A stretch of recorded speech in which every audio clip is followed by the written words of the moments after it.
Hello friends, दोस्तों आज कहीं भी जाना हो कोई मुश्किल नहीं है। बड़े ही आराम से हम लंबे से लंबे सफर को तय कर लेते हैं। तो क्या पहले भी रेलवेज में इतनी फैसिलिटीज थी? तो चलिए आज हम इंडियन रेलवे के इतिहास के बारे में जानते हैं। दोस्तों भारतीय रेलवे दुनिया का चौथा सबसे बड़ा नेटवर्क है जो पूरे देश में फैला हुआ है।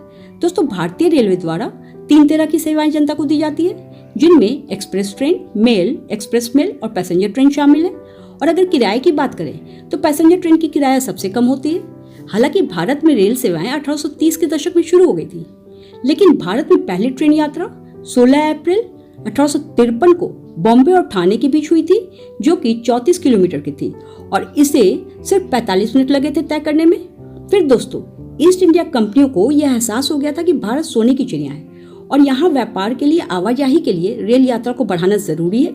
फिर धीरे धीरे कोलकाता, दिल्ली, इलाहाबाद, जबलपुर और भी कई शहरों में पटरियां बिछाई गईं और इस तरह से करीब 4000 मील के क्षेत्र तक पटरियां बिछा दी गईं।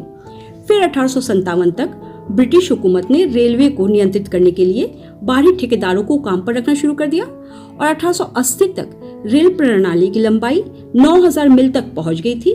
और फिर 1890 के लास्ट तक ट्रेनों ने कई फैसिलिटीज देने शुरू कर दिए थे, जैसे toilet, electric light, gas lamp और भी कई तरह की सुविधाएं देना शुरू कर दिया था।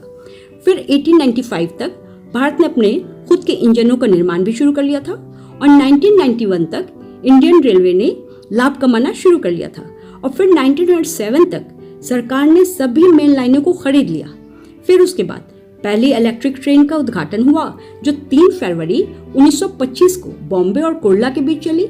फिर उसके बाद 1925 तक रेलवे नेटवर्क तकरीबन 67,000 किलोमीटर की लंबाई तक फैल गई और उसके बाद ब्रिटिश शासन के अंतिम सालों तक रेलवे आर्थिक रूप से कमजोर पड़ने लगा था। उसके बाद 1947 और 1980 के बीच, यानी आज़ादी के बाद, विभिन्न क्षेत्रों के लिए कई रेलवे लाइन बनाए गए और 1976 में भारत और पाकिस्तान के बीच पहली ट्रेन समझौता एक्सप्रेस अमृतसर और लाहौर के बीच चलने लगी।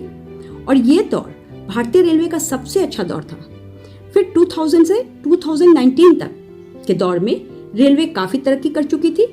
अब ऑनलाइन टिकटिंग का सिस्टम शुरू हो गया था और आज के वक्त में ट्रेन ट्रैक इंडिया में 120,000 किलोमीटर से भी ज्यादा क्षेत्रों तक फैली हुई है।